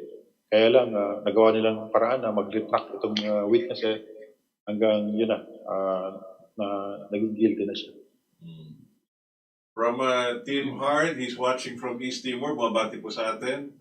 From Ernie Ocampo, mabati rin po sa atin. Kay Esteban Pagtakahan, bumabati rin sa atin, pati rin sa inyo, General, God bless and more power. From Eric Bautista, watching from Kabayanan, socialism plus communism equals Satanism. New World Order system of government of the globalist, Luciferian, Illuminati, God bless, and a satanic government. Godless. Godless. Okay. Kay Noel Arlet Siram, yes to General Parlade. From Prince Nigoza, watching from LA. From Noel Alitsiram, yes to General Parlade, no to rogue politicians. From Joel Lacandola, good evening po, mamagiting ng Tapero Mabuhay. Yes, tuloy lang po sa katotohanan with Lieutenant General Antonio Parlade Jr. Dapat ang itinutugis ng mga NPA, yung mga magnanakaw sa gobyerno at mga nakikipagsabuatan sa katiwalian, hindi yung mga taong tapat na naglilingkod sa ating mamayang Pilipino. And from Melo Otag, mabati rin po sa atin. So, ganun din po kay Choi Buensalido Borda, who is watching from Australia. Maraming salamat sa inyo, General. Marami pa ho dito, General. From Bienvenido, Lorque, mabuhay po kayo, General Antonio Parlade Jr., kasama po with kaming tatlo ni Professor Butch, RJ, at ako. Kay Luigi, Olay Valdes, Lauchenko, good evening sa inyo lahat. Good evening ko, Lieutenant General Parlade. Kay Ramon Gonzales, ano po pwedeng magawa ng government sa mga nasa pwesto ng gobyerno para masawat ang komunista? Well, kanya-kanyang role, yung mga nasa gobyerno, kanya-kanyang role ito. Kung gagawin lang nila yung dapat nilang gawin, palagay ko madaling matapos itong problema natin sa mga komunista nito. Communism per se, kung yun lang, belief lang sa communism at walang kasamang violence, palagay ko magkakasundo. Pero kung patuloy yung paniniwala ng mga komunismo sa armadong pakikibaka, doon talaga tayo magkakaproblema. In fact, sa Europe, dyan sa Europe, ang dami pa rin Communist Party. But okay lang yun, kasi wala na silang armed group. Non-violent. Tanggap na yan ng communities, ng societies nila. Right. But dito sa atin, iba, Right. meron tayong armed group. Ito Right. yun. Kaya tayo nagkakaroon ng problema. Okay, very well explained. From Maria Lepitan Fulterer, we're very proud na may general tayo na matapang. Be strong and safe, General. From Orval Pantaleon, watching from Jeddah, Kingdom of Saudi Arabia. Thanks a lot, guys, for the very informative. From Ringor, Dangoy Bukalin, we salute you, General Parlade. Go on and more power. Reveal the truth. We love it. Yun ang gusto ng mga netizens. From Elaine Ejes Batuigas, salute, General Parlade. Good evening, everyone. Stay safe and healthy, General.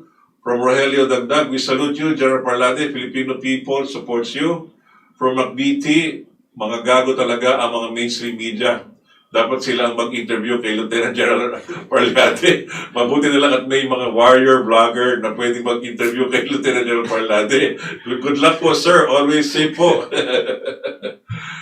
From Loretta Abaya, salute to you, General Parlade. Go, keep it up. Free General Palparan to hunt those terrorists now. From Aline Paliones, sindikato po yung mga, sindikato po yung mga yan, wala naman silang pinaglaban. Yung mga NPA, mga siraulo, lang ang papanig dyan. From Julius Mainit, good job, General Parlade, sir. From Isidro Bagongon, Lieutenant General Parlade, the next Chief of Staff, we salute, support you, sir, AFP and PNP.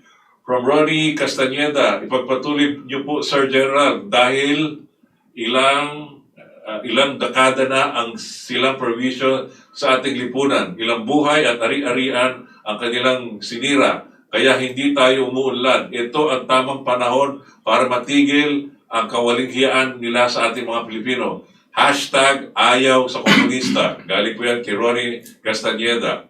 From Willie Gorilla, Free General Palparan dahil alam na ng lahat na yung missing students ay umanib na sa NPA at ibinintang nila kay General Palparan. Salute at supportan ka namin, Lieutenant General Parlade. God is with you. Crime Bastre, magandang gabi, yung mga idol, kay Lieutenant General Parlade. From Carlos Vicente Sineca, salute you all. General watching from Vancouver, Canada, General Parlade, sir. Sana makalabas na si General Palparan.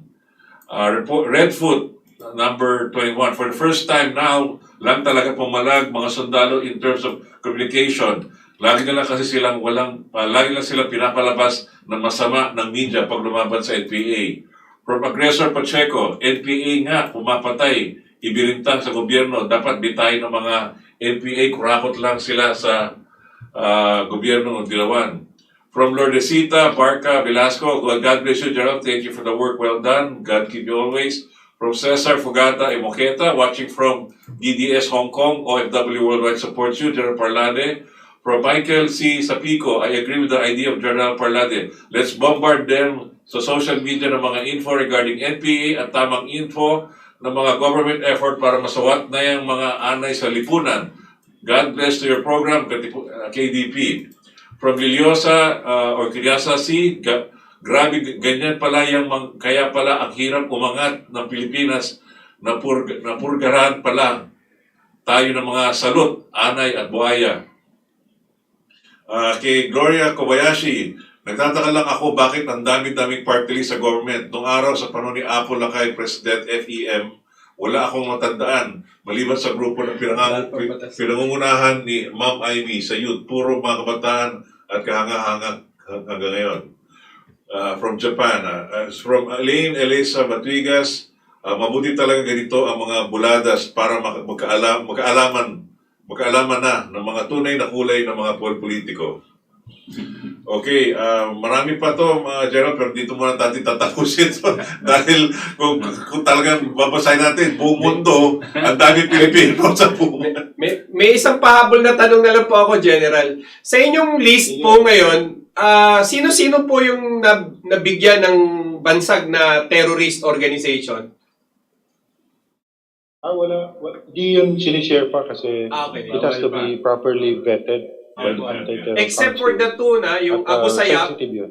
Abu Sayyaf and the ISIS. NPA, New People's Army. Even the NPA and the Abu Sayyaf, they have to be vetted para sigurado. So, At least klinaro po yes, nyo. so wala pang officialist. Okay. Okay. Okay. Alright, siguro we'll give you a few more, a minute or two. You want to give your final remarks, General? And we'd like to thank you for the time that you've given us and our viewers. Thank you, and I'd like to thank KDP for this opportunity really to share information to you. Kanina nabanggit nyo na importante itong social media because we all know that many of these prime media especially are very, very critical of their government and of me. So marami dito sa mga news na nakikita natin talagang twisted. So this is one of the ways for us to really share the other half of what they're saying. Mga half-truths lang minsan ang nakikita natin, nababasa natin sa dyaryo.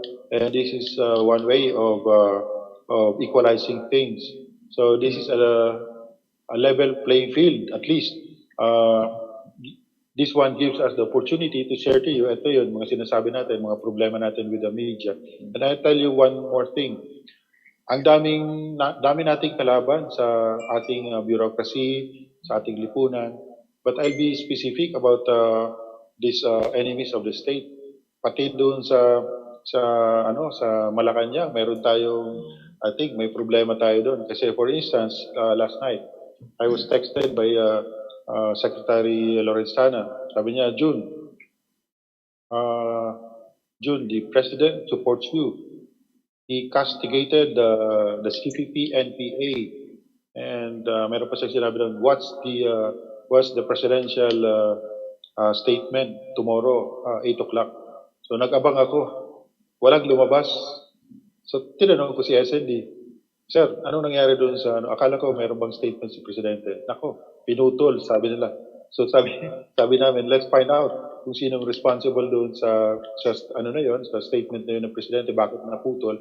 Bakit ba ayaw nilang sabihin or malaman ng taong bayan na sinusuportahan nila ni Presidente, si General Parlade? Gusto talaga tayong pag-awayin. Yun lang nakikita ko, nababasa ko. They wanted to destroy my credibility para madali nang wasakin yung mga statements na binitawan ko in the past. But we derive our strength and our inspiration from you guys. So maraming salamat at ipagpapatuloy natin ito. Wala na itong urungan. Wala naman tayong ibang ambisyon kundi matapos itong insurgency na ito. At sa ating mga kababayan, by the way, reach out to your relatives and ask them how they are, how's the situation in your provinces. Kasi alam nyo, may mga nakakausap ako, palagi na lang sinasabi, ayaw kong umuwi doon sa amin kasi ang daming NPA doon. Meron mong binabanggit, Bondok Peninsula. Kasi pag narinig, Bondok Peninsula, akala nila delikado. Meron Mindoro, akala nila delikado dahil sa NPA. Tumawag po kayo ngayon, validate nyo. At napakaganda na ng ating mga bayan sa ngayon, napakatahimik na. Kukunti na lang po ang mga gumagala doon na NPA kung meron man. At maraming na dito ay talagang nalinis na natin. In fact, dyan sa Calabarzon, halos nagturenda na sila lahat. The main body, the main group of the Southern Tagalog Regional Party Committee ay lumisa na at tumakas sa Mindoro. Doon na natin sila hinahabol. hopefully they will not be able to go back anymore to mainland so that we can have peace and development dito sa Quezon, sa mga liblib na lugar ng Laguna, and so with the Bicol region. So sa buong Pilipinas po, ganyan ang sitwasyon.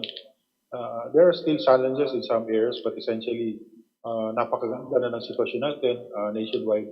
And thank you for all your support.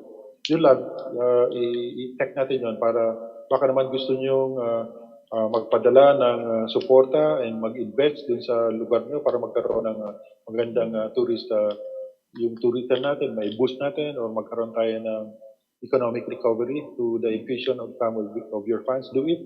Kasi ngayon po, tahimik na tayo at mas maganda ng ating kalagayan. So, sa inyong lahat, maraming salamat po. Maraming salamat, RJ, Butch, and Toti. Sa susunod, imbitahan niyo ako ulit at marami naman tayong Yes, sir. share mga pasabog. Yes, sir. Okay. At sa mga susubaybay sa programa nito, dito muna kami magtatapos sa sandali at magpapaalam at nagpapasalamat din kami kay Lieutenant General Antonio Parlade Jr. At pinulakan niya kami ng isang oras ng maraming impormasyon. At gaya ng sinabi po niya, ito nga ating paglalaban sa mga tulisan ay talagang masalimuot at maraming mga anggulo. Pero ngayon ay ang umabante ng ating sandatahang buong sandataan patungo sa kapayapaan at pag-uunlad sa pamagitan ng panibagong tactical review. At yan po ang pagtitigil ng mga banggaan dito sa ating pamahalaan lokal. At salamat po sa inyong lahat. Ito po si Toti Casiño nagpapaalam. Si Butch Valdes po, ipapaalala ko lang po, this program can be seen again in the archives. It will be immediately archived in Facebook and in YouTube, no, in full, no. So nagpapasalamat po kami ulit din sa inyo. Kakibat niyo po ang KDP sa lahat ng inyong ginagawa at sa lahat ng inyong layunin. Ako po si RJ Javellana Jr. Maraming salamat po, Lieutenant General Antonio Parlade Jr. At ito po ang sinabi niyong katotohanan ay dadagundong ito hindi lamang sa mga katulad naming may edad ngayon, kung hindi para sa ating mga kabataan at susunod na bagong henerasyon. Ang laban na ito ay para sa kanilang lahat. Muli, maraming salamat po. Sabay-sabay nating isigaw. Mabuhay ang Pilipinas! Mabuhay!